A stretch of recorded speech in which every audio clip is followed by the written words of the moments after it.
Once there was just a single George, George Yarid. For a long time, this was the only George, which was certainly normal. But George Yarid developed a serious problem. He hated himself, and he fell into depression. George Yarid was a failure. Between what he believed measured success and how he believed society measured success, he saw himself as a failure. He wasn't married, he had no kids, he had no significant career. He was poor, he was overweight, he was unattractive. Somewhere in his early adulthood, he reached a tipping point. One can only imagine the stress from having to mentally live with these thoughts.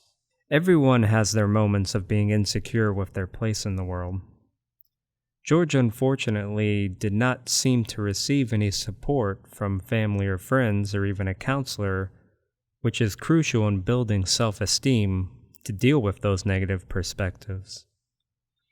So as he moved through adulthood and started to see his youth in the rearview mirror, he was confronted with this realization of his station in life, that these qualities of life he considers necessary for success hadn't and likely would not be achieved by him. He had the same choice we all do, to fight for change or run from it. George chose to run. And thus, Gorgeous George was born. Gorgeous George was the antonym to George Yarid. He was successful. He was the man. He could have a woman at any time he wanted. He was the baby maker. He was beautiful. Gorgeous George was everything George Yarid wanted to be, but wasn't. So George Yarid invented him and stepped into this new personality.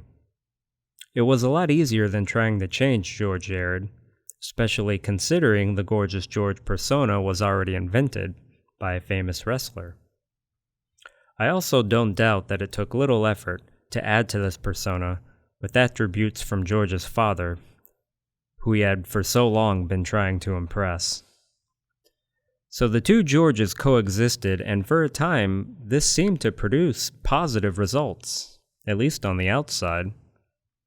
George had the confidence to branch out, to make a few meaningful friends, and even start his own show.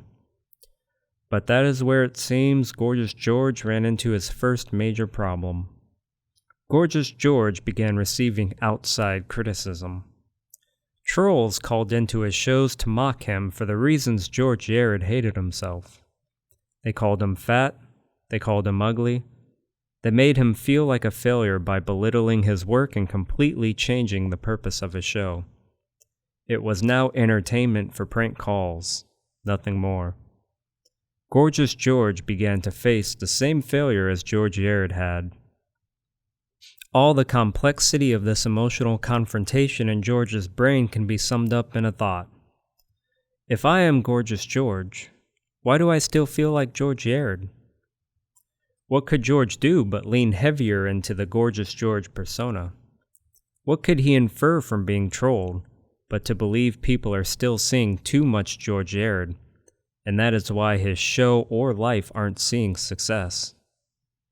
So the Gorgeous George persona began to take over more and more of George Yarid's self-concept. Where once George Yarid might have made a boast that he knew deep down was false, now Gorgeous George would seem to actually believe his fallacies. We've all wondered how George can look in the mirror and see something so different from what we see. It's because he's been training his brain to do that for decades. And that is where I stop for now. When the trolling starts to follow Gorgeous George off the public access show and into his personal life, I believe the two George self-concept starts to get really muddy. And I'm not remotely prepared to analyze that yet, but I hope to be someday. But that's my introduction on the two Georges. It's something I keep in mind when analyzing anything about him. It really could affect the opinion when considering which of the two is a more prevalent root of the symptoms. And they're not mutually exclusive either, which makes this all very complicated. This may be one of many unpopular opinions I share with the community, but I do not think George Yarid is a bad person, especially if we forgive him for how his father raised him. But Gorgeous George has verged on being an outright monster, and it is a little scary to think of his capabilities when in complete control. The relationship between the two has seemed to ebb and flow pretty wildly over the years, and I just think it's something that's interesting to try and track. Thank you all for watching. As always, any and everyone is welcome to share their opinions. I've enjoyed having discussions with people, and I look forward to doing more in the future. Have a great day.